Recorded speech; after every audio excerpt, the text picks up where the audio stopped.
Tonight, more than 1,000 protesters turn up the volume at Elizabeth Quay. Down with the pound! And you guys are going to go down! But to little effect as the government pushes on with its pandemic plan with new border and vaccination rules. Plus, 2 weeks since Cleo Smith vanished from her tent, but still no sign and still no suspects.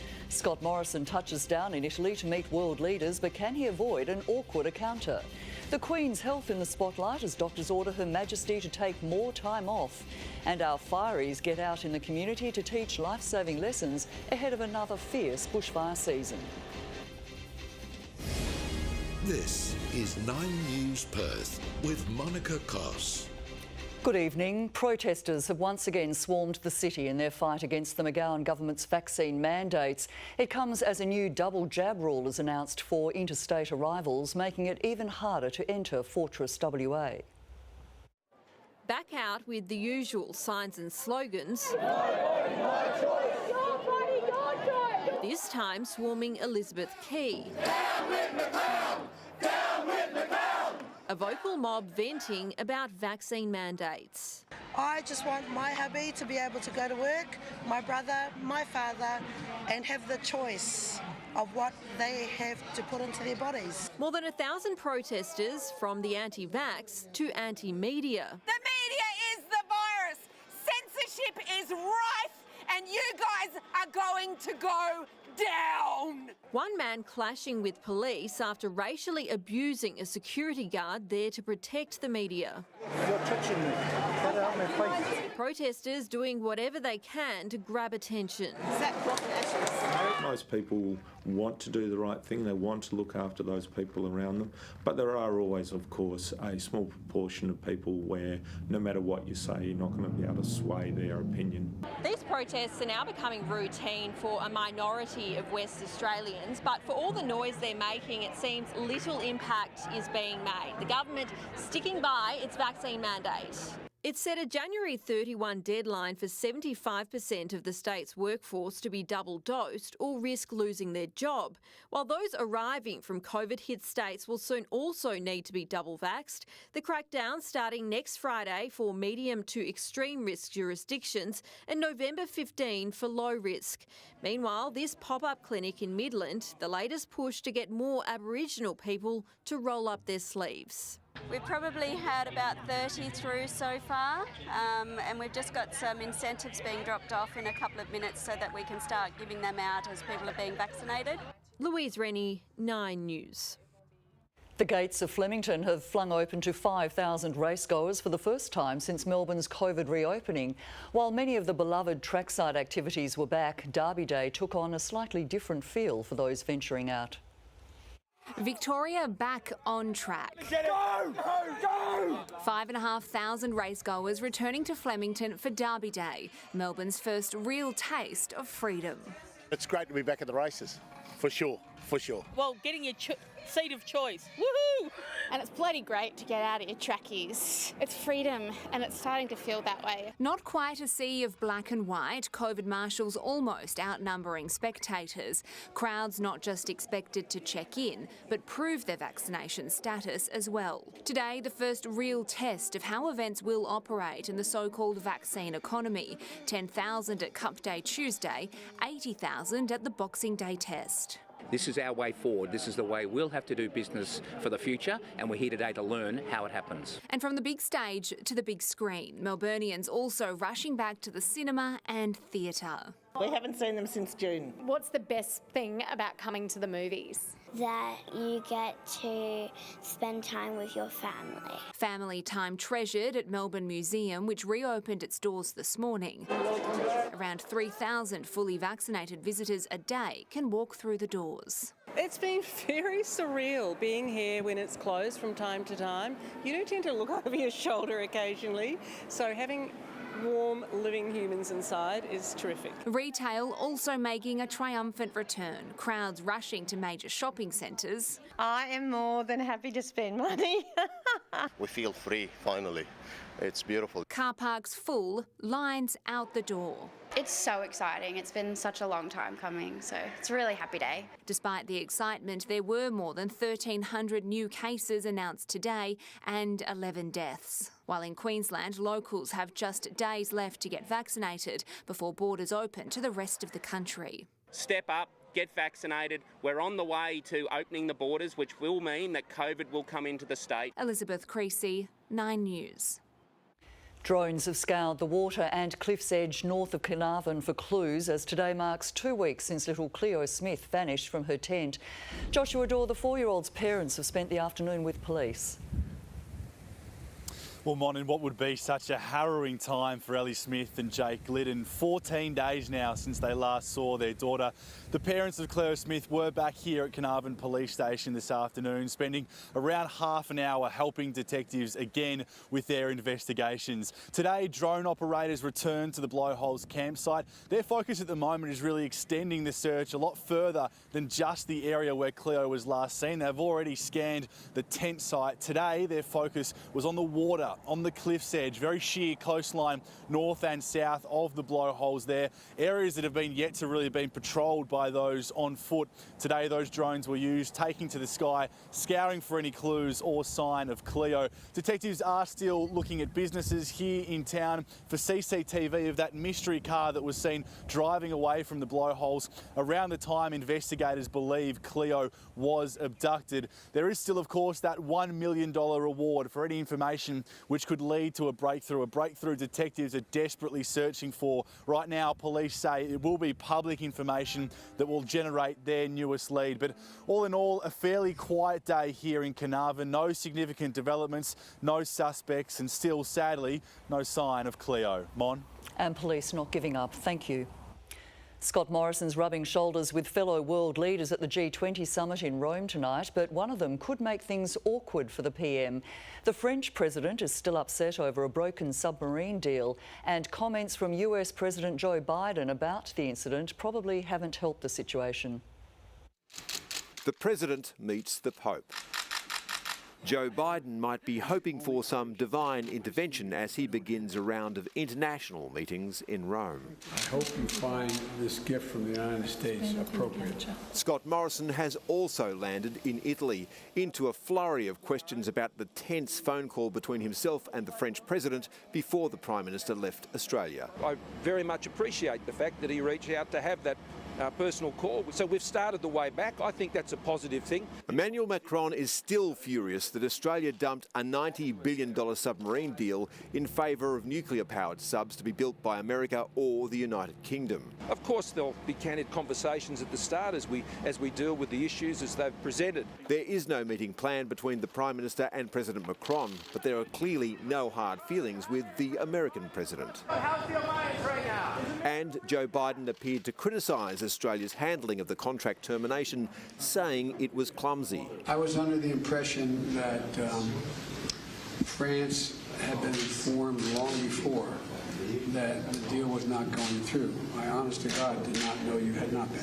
A leading analyst says the relationship with France could take a long time to heal. If this was a movie, I'd say the Macron-Morrison face-to-face encounter at the G20 could be called frosty with prospects of warming. This is a Prime Minister who has presided over a real problem with our relationship with France, and it appears that that created problems with our relationship with the United States as well. There is keen anticipation of a chance awkward encounter between Australian Prime Minister and French President in Rome. Rome is hosting the annual gathering of the world's 20 largest economies ahead of global climate talks in Glasgow next week, and activists are out in force in both cities. The summits come at a deeply unsettled time in the shadows of a pandemic amid a power struggle between China and the United States. So the meetings will test whether the nations of the world can work together or tear apart. We're living in a more divided world, and that's really demonstrated by who is turning up and who isn't. The presidents of Russia and China are not attending either meeting. Chris Ullman has more from Rome on the significance of the China-Russia summit snub. The tiff between France and Australia is not the big story of this G20, as important as that is domestically. No, it's the fact that the leaders of China and Russia are not here. Now, you can't pretend to solve all the problems of the world if two of the biggest players aren't on deck, and neither are they going to the meeting in Glasgow next week, and that's the climate summit.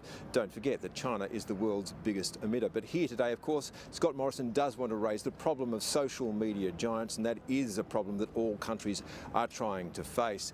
And beyond that, of course, we'll be watching out for that meeting, perhaps a fleeting one, between Scott Morrison and France's Emmanuel Macron. We'll be training our cameras on that. It'll be awkward for them, but of course, fascinating for the rest of us.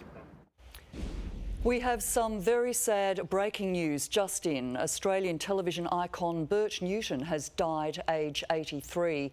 The media legend had been battling complications since surgery to have his leg amputated in May.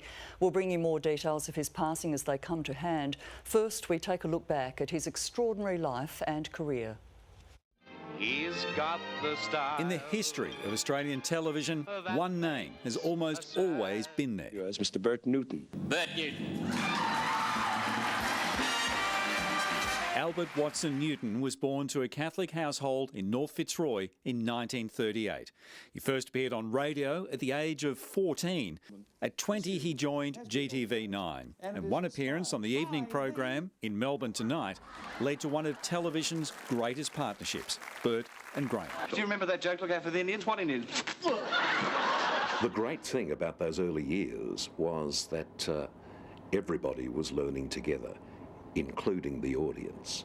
Well, ain't you that Bert Newton? Yes, I am, as a matter of fact. Over the next decade, Bert honed his skills in reacting to anything and everything that live television could deliver. Well, can I help you? No, just go ahead and do that. Where do you have to stick it? Graham Kennedy not only gave Bert his most enduring on-air partnership, but named the awards that Bert made his own, the Logies. In his record 19 times as host, his mastery of off-the-cuff quips, knowing looks and careful pauses made him look like a cheeky schoolboy sharing the joke with all of us. Thank you. Congratulations. Oh. May I? Excuse us. Congratulations. It was especially handy during some edge-of-the-seat moments, such as when under-the-weather US actor Michael Cole let slip a word which had never before been heard on Australian television. Oh, shit. Congratulations, Mike. It was my fault. That was one for a particular episode in the series, and Mike just mentioned the particular episode. The incident generated hundreds of calls of complaint, but then... Back in those days, they used to replay the Logies on Sunday afternoon, and so they edited that little bit out, and they got 3,000 calls from people complaining that it wasn't in. This was an era when the entertainment world's biggest names would attend the awards night. But Bert had to talk fast after inadvertently insulting boxing legend Muhammad Ali, using a phrase from one of Bert's recent commercials. Really? I like the boy.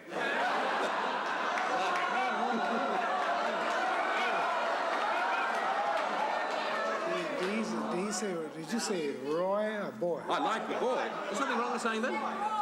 Roy. Yeah. Hey, hang on. No. Really? I'll change religion. I'll do anything for you. I don't care. All was clearly forgiven a few moments later. 1978 gold Logie winner, Bert Newton.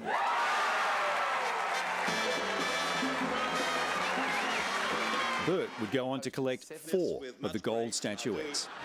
Who else but a somebody? His second great on-air partnership came in 1975 with the man dubbed the Lanky Yank, Don Lane.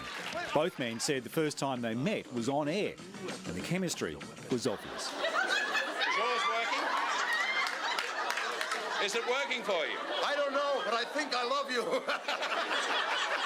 What we're going to do here is work your groin on the inside of the leg. What do you think you're going to do here? While the show was a vehicle for big-name guests, for many viewers, the big attraction was Bert and the wheel. My name is Dammit Roulette. You want some? You like some? I was in my bed, just lying in my bed, and I saw that thing. And I came my bed immediately, but now I love you. Wait a minute. It's Moonface. Don Lane provided one of the Logies and Bert's most memorable moments when he collected the gold. And I know you'll know that I mean this when I do it. Here, pal, 6 months in your house and 6 months in mine. How's that, all right? The show lasted until 1983. 2 years later, Bert was dropped by the Nine network. Unemployment and bankruptcy followed. But in 1991, he was back in yet another guise, morning TV host, back in his natural habitat, live television. Probably thinking to yourself, well, he's now doing morning television. Surely death is next. Far from being yesterday's man, Bert continued to provide inspiration for the next generation of performers. He's about intellect, he's about a wisdom born of experience, and my life is much richer having him as a mate. While professional partnerships would make his name in the industry, one personal partnership would outlast them all. Paddy McGrath was a singer and entertainer when the pair started dating in the early 1960s. By the time they married in 1974, policemen had to control crowds outside St Dominic's Church in Camberwell. She took his name, but equally he took hers. They would always be known as Bert and Patty. I suppose every day I think how lucky I am that I've got him. And I hope I never lose him. It is a pleasure to be here tonight to introduce... Molly is actually kissing my wife Patty over there. A first for both of them. Well, there you go. Their two children, Matthew and Lauren, were raised in the public eye.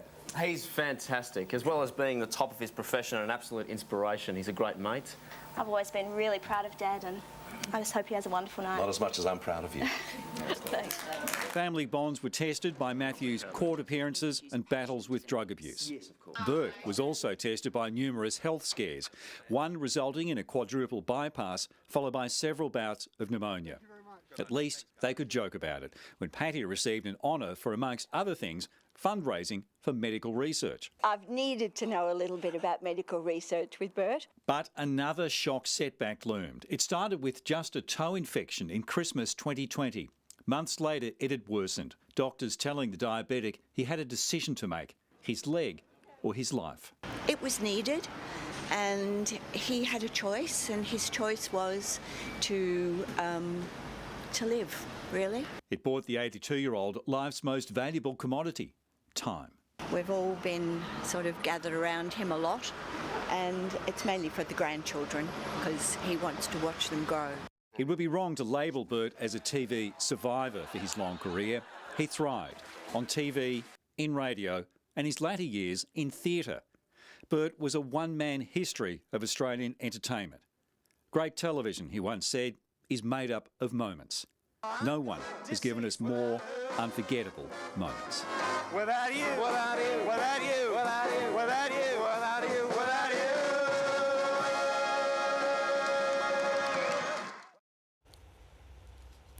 Time for a check of weather with Elizabeth Creasy now, live from the city. Liz, it's been a glorious start to the weekend.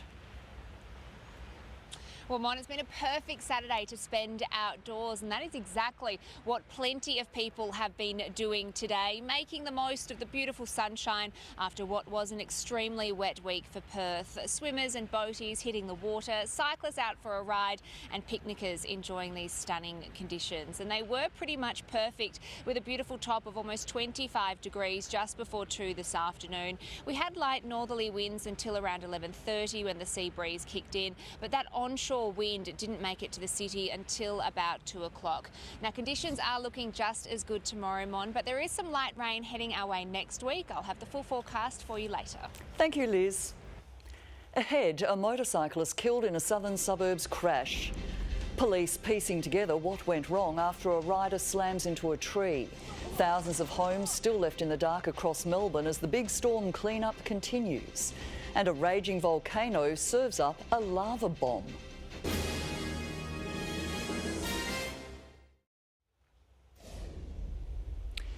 Firefighters are bracing for another tough bushfire season with the state's high threat period just weeks away. Authorities are warning West Australians to make their fire plans now. A state so vast our fireys never stop. We have 2 seasons running at the same time. We are either sending fire trucks up north and then bringing them back down for the fire seasons down here. With the tender dry southern summer fast approaching, they're warning us to be fire ready before it's too late. So we've had a lot of rain this season, which means there's going to be a lot of growth. It's going to get hot, it's going to dry out. We're getting more challenging conditions. So what we're finding, we found this with Waterloo, is that we're finding that fires run a lot further into the night. We just want people to be prepared so we don't end up with those large, catastrophic, devastating events. Authorities today teaching hundreds of families critical safety information at the Bushfire Community Day in Nambulla. A bushfire scenario where flames are virtually on top of crews staged by first responders. Traditional owners also sharing cultural burning advice. Non-Indigenous folks can come in, gather some of that information and use it in a way that they can mitigate, a bushfire risk in their properties. And a chance to get more hands on deck, no matter how young. We've been doing first aid, navigation and learning about how to use a pump. We know what to do in case it does come closer to our home. Whether you choose to leave early or stay and defend your property in an emergency situation, having a plan could be the difference between life and death. 15 minutes is all it takes on the My Bushfire app. The time to make that is not at the point of the fire bearing down on you. Zarisha Bradley, 9 News. Major crash officers are investigating the death of a 66-year-old motorcyclist south of Perth. The rider was killed when he lost control of his bike and slammed into a tree on Lightbody Road in Mardella. It happened just after 3 o'clock yesterday afternoon. The man died at the scene. A father's recounted the moment his family of 6 escaped their Melbourne home as it was pulverised by pine trees. Hundreds of households and businesses are still picking up the pieces after violent wind gusts wreaked havoc. Their roots ripped from the earth and in seconds 8 towering trees toppled like dominoes, the thunderous load crashing through the roof and into the bedrooms of 4 children. We got out without a scratch. I just can't believe it. Marcus Hansen was making coffee in the kitchen when the walls of his home started crumbling around him. It was a massive crack and my daughter was looking at the window, so she saw the tree coming and she was just screaming. A lot of dust that looked like smoke, so we couldn't see. A lot of coughing, but we got together on sort of the stairs inside and then made our way out. Moments later, most of the top floor was obliterated. So that's my daughter's room where she was. The bedrooms were crushed and the bathroom instead resembled a balcony. The almost 100-year-old home annihilated by Mother Nature months after it was lovingly restored. There's just so many lucky escapes yesterday. That's unbelievable. But we're here, we're okay. The Lower Plenty property, one of 7 homes left uninhabitable by the wild wind. Gusts of 146 kilometres per hour, leaving parts of the state looking like a war zone. Residents facing another night of darkness, fridges of food going to waste. They're all starting to go quite warm. While already battered businesses are doing what they can to get the job done. We baked at home muffins and now we've got a temporary coffee machine going off a generator just to get by, just to do our best for the community. Them's earthbound Bolton Cafe was geared up for a weekend of dine-in trade. We took a lot of bookings. People are very excited to get back out and we've had to call in and cancel all of those. But the stock had already arrived. They're showing up, buying it, taking it home, using it hopefully to cook over their long weekend. For many, it will be days before power is restored. There's simply not enough manpower to cover this much ground. And clearing trees as old as these is another story altogether. Lana Murphy, 9 News. The Queen has cancelled 2 weeks of official visits following further doctors' orders to rest. It follows preliminary tests in hospital which are yet to be revealed by the palace. The monarch all smiles. I'm very glad to have the chance to see you, if only mechanically this morning. Holding a virtual audience just yesterday. The screen time will now continue for longer than expected. The palace releasing a statement saying Her Majesty's doctors have advised that she should continue to rest for at least the next 2 weeks. But she will continue to undertake light desk-based duties during this time, including some virtual audiences, but not to undertake any official visits. The Queen was last seen last Tuesday at a reception for business leaders at Windsor Castle. The palace then revealing the 95-year-old had spent a night in hospital and undergone preliminary medical checks. For what is still unknown, but it has led to the cancellation of her COP26 attendance. She'll now deliver a pre-recorded speech. The monarch's next expected appearance at this stage will be the National Service of Remembrance on November 14th. It's said to be her firm intention to be there. Curry-Ann Greenbank, 9 News. A lava bomb has erupted from a volcano on the Spanish island La Palma. The ball of molten rock came hurtling down the side of the mountain, bouncing until it came to a stop. Geologists say a lava bomb is formed when large fragments of lava cool in solid pieces before reaching the ground. Next on 9 News, ready for takeoff. Qantas prepares its first commercial passenger flight from the US to Australia since March last year. A fourth COVID vaccine on the cards for Australians, Novavax officially applies for approval. The armourer in charge of guns on the Alec Baldwin film set breaks her silence. And a local legend notches up 700 cricket games with the one club.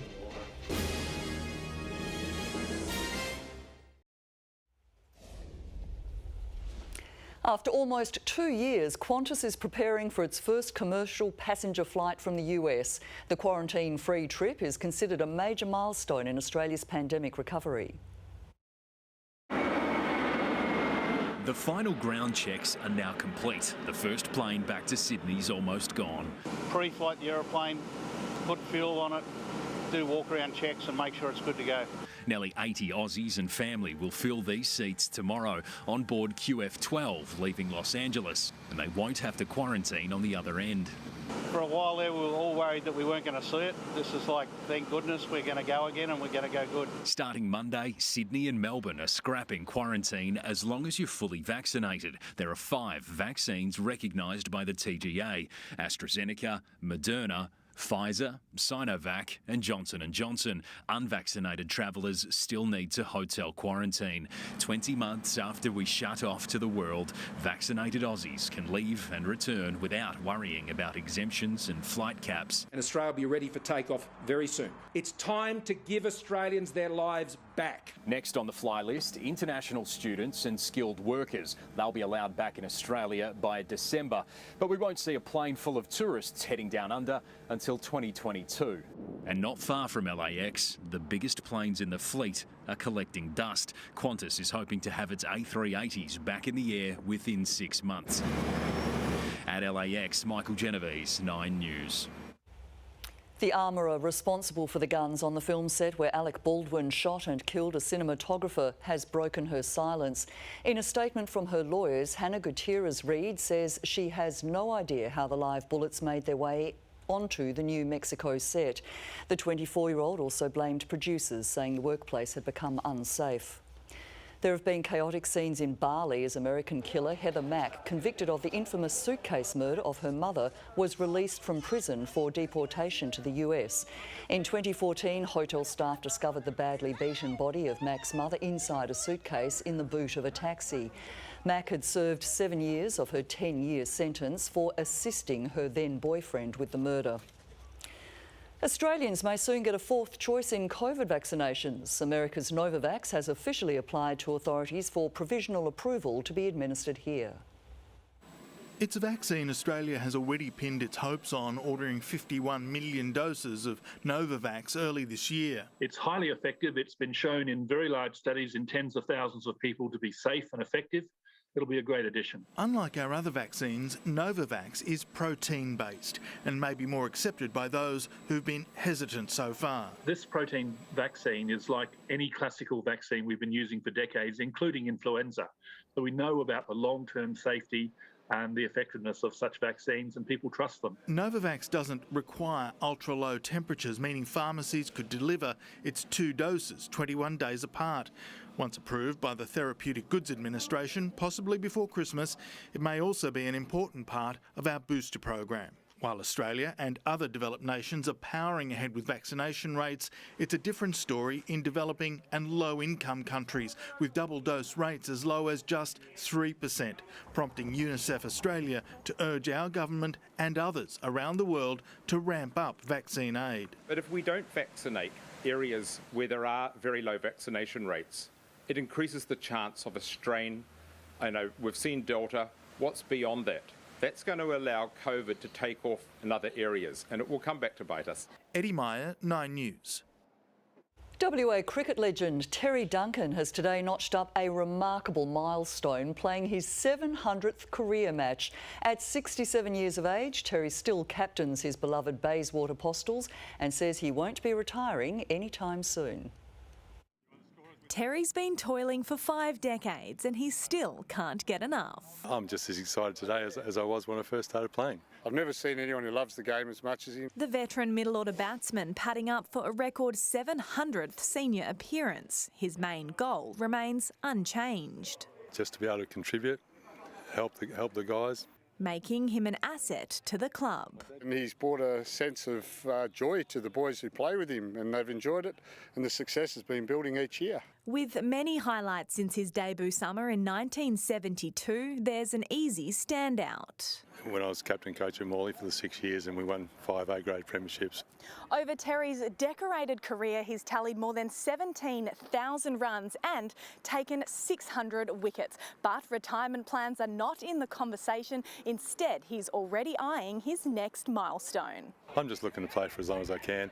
You know, we might think about maybe 800 might be not too far away. Oh, no doubt. He can play 800. If they have midweek, he'd play that as well. Not even a half reconstruction on each knee last year could keep him off the park. The surgeon helping to prioritise his game. And Ross said to me, you just keep playing cricket. He said, if 10 years' time, if we've got to replace him again, we'll replace him again. So that's the way I look at it.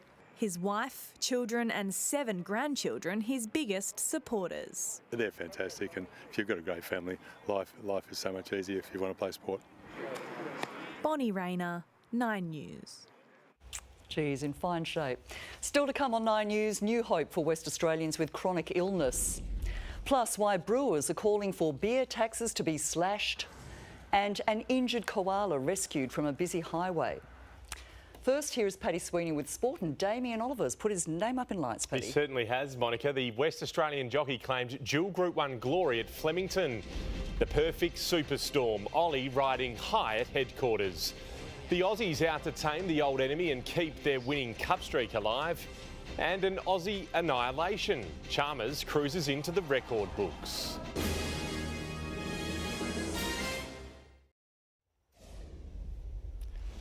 Australia is facing their toughest assignment of the T20 World Cup, preparing to come up against #1 ranked side England. The Aussies not hiding behind how crucial tonight's result will be in determining their semi-final fate. A powerhouse battle against the arch rivals with more than pride on the line. Huge game. We know these guys really well. We know it's such a big game in the context of making those semi-finals. England and Australia the only undefeated sides in their group. David Warner's rediscovered form crucial to clinching victory. Short, walloped, 4. Where do you bowl to David Warner? He's a big game player. He likes taking on the big teams. I'm sure you'll see him puffing his chest out. Justin Langer likely to recall a 5th frontline bowler to avoid carnage. It might change, but at the moment I feel like whichever way we go, we've got plenty of options. WA claiming their first victory of the Sheffield Shield season. A 6-wicket win over South Australia. Young guns Cameron Green and Josh Philippi combining for an unbeaten 44-run partnership, chasing down the target of 121. There's 4 more. Textbook off drive. Down the ground. WA now head to Queensland for a Shield fixture starting November 10. In the WBBL history repeating itself, the Perth Scorchers securing a 2nd Super Over win off Sophie Devine's bat. And again, does she do it in 2 hits? You better believe it. The Scorchers captain loves the Super Over. Perth looking to make it 3 on the bounce when they host the Sixers at Lilac Hill tomorrow. Bonnie Rayner, 9 News. Irish jockey John Allen is making a habit of winning big this spring, adding today's Victoria Derby to his Cox Plate triumph. Favourite Hitotsu storming home to clinch the $2 million Group 1. No more silence along the famed straight as Flemington burst back to life with the derby. And they're racing. Hitotsu away fairly. Forgot You out well. Forgot You's unlikely Melbourne Cup tilt fell by the wayside, the favourite taking over. Here's Hitotsu though, finishing at a rate of knots. Hitotsu goes on by. Hitotsu storms away. Hitotsu wins the Penfolds Victoria Derby. Satisfaction for training duo Kieran Maher and Dave Eustace, with Hitotsu clinching the time-honoured race at just his 6th start. Yeah, he could be the real deal. Hoop John Allen soaking up his Cox Plate Derby double. Kieran and David have been huge supporters of mine, and yeah, thankful I can pay him back with winning a few races. Of the day's 4 Group 1s, 2 belong to Damien Oliver. Experience winning out in a hard-stopping finish to the $2 million Cantala. Cascading and holding on. Superstorm dives. Photo. Superstorm getting the nod for Oliver's 125th Group 1. I was going for a run there, probably at the 200, just closed on me. I had to switch him, and fortunately didn't cost him too much momentum, and he was able to still get there. Ollie's performance aboard Colette in the Empire Rose Stakes just as spellbinding.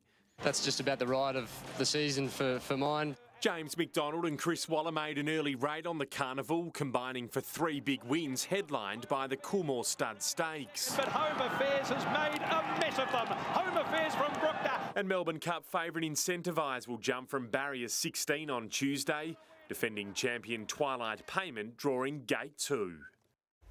Victorian trainers Mick Price and Mick Kent Jr. have launched a successful raid on one of Sydney's richest races. With Hugh Bowman aboard, favourite I'm Thunderstruck surged home to claim the $7.5 million Golden Eagle at Rosehill. Then I'm Thunderstruck digging in now. Count the rupee. I'm Thunderstruck went boom over the top.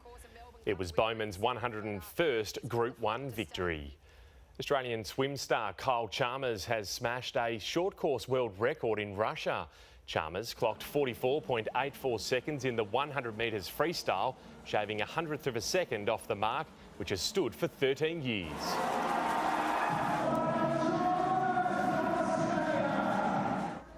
Chalmers also receiving a handy $10,000 bonus for the feat.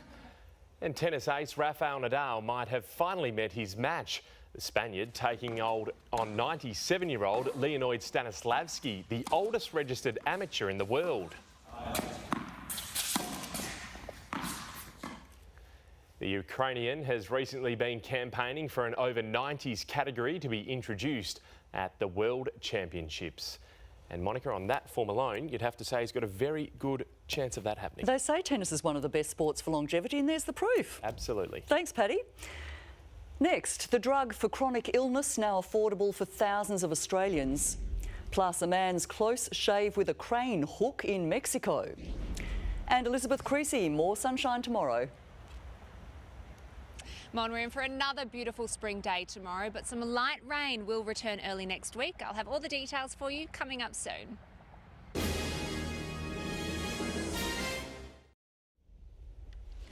Welcome back. Let's take a look at the main headlines making news in Perth this evening.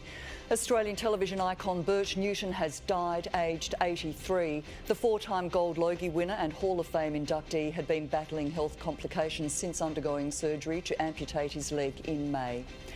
Protesters have once again swarmed the city in their fight against the vaccine mandates. It comes as a new double jab rule is announced for interstate arrivals. Drones have scoured the water and cliffs north of Carnarvon today, 2 weeks after 4-year-old Cleo Smith went missing. And doctors order another 2 weeks rest for the Queen amid growing concern around her health. A targeted therapy drug added to the pharmaceutical benefits scheme is showing great promise for people living with chronic illnesses. After several months on the treatment, one single mother is hoping it will give her extra time with her young son. Tammy Morrison has never been a smoker, so when she was diagnosed with lung cancer, it was a total shock. It's a big thing to process. It's huge. It was such a shock. We had no idea that it would be stage 4. The single mother has one goal, to be around as long as possible for her young son. I have to be here for my son. I have no choice. And I'm just fighting this with every single cell in my body. This year, the drug osimertinib was added to the Pharmaceutical Benefits Scheme, offering hope for patients like Tammy. She takes it daily. It's specifically for my genetic mutation. If it wasn't available under the government subsidised scheme, it would cost more than $15,000 a month, unaffordable for most Australians. It's used to treat a range of chronic conditions. It's one of a range of new medications that have become available in the last few years to treat a whole range of conditions like cancers and also some autoimmune diseases like some forms of arthritis. But there's a catch. Tammy can only stay on the drug until her body develops a resistance to it. And no one knows when that will be because it's different for each patient. Hopefully by then there'll be a viable and affordable alternative. For now, Tammy is focused on fighting her cancer, and that means she's unable to work. But with this drug, I could have so many more years, so just have hope and be positive. Family and friends have set up an online fundraising page to help Tammy while she's doing it tough. The eligibility of potentially life-saving drugs on the PBS is reviewed every year. Ebony Cavallaro, 9 News. No overseas trips for West Australians just yet, but we can take advantage of a new regional airfare blitz. More than 40,000 discounted tickets are on sale between Perth and Exmouth, Kununurra and Broome. The affordable airfare partnership has been extended with Virgin and Qantas to entice more people to explore regional WA and support the tourism industry. One-way tickets to Exmouth are priced from $159 on flights from Friday to Monday each week, while you'll be able to fly to Broome for $199 from March next year. Sales activity in Perth remained stable over the week, while total listings for sale increased. Nine's Property Watch shows 8,695 properties were listed for sale. The latest REWA data revealing 1,010 are under offer or have been sold. The top selling suburbs this week are Baldivis, North Fremantle, Ellenbrook and Scarborough. At the top of the market, this spacious three-bedroom home in Dudley Park, sitting along the Mandurah Canals, selling for $1.2 million. Also at the top, this four-bedroom home in Port Kennedy, perfect for families looking to live by the ocean, going for $850,000. While at the lower end, this three-bedroom home, also in Port Kennedy, featuring a very practical design, went for $395,000. And this cosy three-bedroom cottage, sitting on a 703 square metre block of land in Mandurah, sold for $285,000. Australian beer makers want to make your time at the bar a bit cheaper. The Brewers Association is calling for the tax rate on draft beer to be slashed after the UK cut the price of a pint by 5%. We've been calling on the Australian government to do a similar thing over here, to recognise that our pubs and clubs and other venues are suffering. Australia ranks fourth highest on a list of the world's beer taxes and is expected to overtake Japan in 2023. A heart-stopping day at the office for a crane operator in Mexico. The machine's metal hook broke loose, almost hitting a man in the head. It then came within millimetres of striking a shiny red Dodge Charger, the driver managing to back away just in time. An injured koala has stopped traffic in Adelaide. Drivers pulling over on a multi-lane highway to help the wandering marsupial off the road. It took 3 people and a little encouragement, but it all paid off. The koala shepherded to safety. Stay with us. Elizabeth Creasy has the rest of your weekend weather forecast next.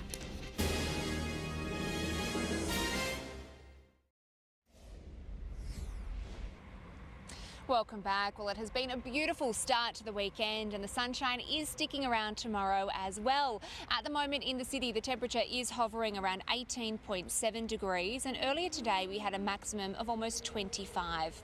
On the satellite, a trough will cause showers and storms over Queensland and northeast New South Wales tomorrow, while another trough will trigger storms over the Northern Territory and northeast WA. Here in the southwest, that system will drag hot air down towards Perth, maintaining beautiful conditions in the city for the rest of the weekend. Looking interstate, and Melbourne, Canberra and Adelaide are all looking nice and sunny tomorrow, while Brisbane will pick up a shower or two. Back in WA, it'll be partly cloudy in Broome with a top of 33 degrees. Kununurra could get a storm, while Port Hedland and Carnarvon will hit 31. We've got mostly sunny conditions for the south of the state, 21 degrees in Bunbury and 27 in Geraldton. Back in Perth, it'll be another beautiful day on the water tomorrow. The swell will be up a little higher than today, getting to 2 metres, and winds will be southerly. Looking around our suburbs, we'll have a top of 25 degrees in Kalamunda, 23 in Joondalup and just 21 in Mandurah. The city will be a little warmer with a top of 25, and the temperature will drop down to about 10 tomorrow morning. We will get some light showers on Monday morning, only a mil or so it will be a mostly cloudy day. We could get another mil on Melbourne Cup Day, and it will be quite chilly, 11 to 19 degrees, so make sure you pack a jacket if you're heading to the races. Conditions will start to clear after that, but maximum temperatures will remain fairly mild in the mid to low 20s. But we have another beautiful day to look forward to before then, Mon, also marking the end of October, if you can believe it. And that's nice weather for Halloween trick-or-treating. Thanks, Liz. That is the news this Saturday. It's been good to have you with us. The Current Affair is up next. Enjoy your evening. Good night.